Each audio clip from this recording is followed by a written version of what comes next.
যায়েদ ইবনে আরকাম রাদিয়াল্লাহু তাআলা আনহু থেকে বর্ণিত, তিনি বলেন, একবার আল্লাহর রাসূলের সাহাবীরা রাসূল সাল্লাল্লাহু আলাইহি ওয়াসাল্লামকে জিজ্ঞেস করলো, ইয়া রাসূলুল্লাহ, মা হাদিহিল আদাহি, কুরবানি কি জিনিস? আল্লাহর রাসূল বললেন, ক্বালা সুন্নাতু আবিকুম ইব্রাহিম আলাইহিস সালাতু ওয়াস সালাম, কুরবানি হলো তোমাদের পিতা ইব্রাহিম আলাইহিস সালাতু ওয়াস সালামের একটা সুন্নাত।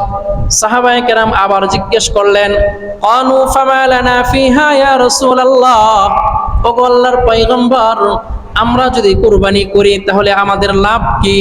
আল্লাহর রাসূল বললেন, ক্বালা বিকুল্লি শা'রাতিন হাসানা, প্রত্যেকটা পশমের বিনিময়ে আল্লাহ রাব্বুল আলামিন তোমাদেরকে একটা করে নেকি দান করবেন। চিন্তা করেন, একটা পশুর শরীরের ভিতরে কি পরিমাণ পশম থাকে।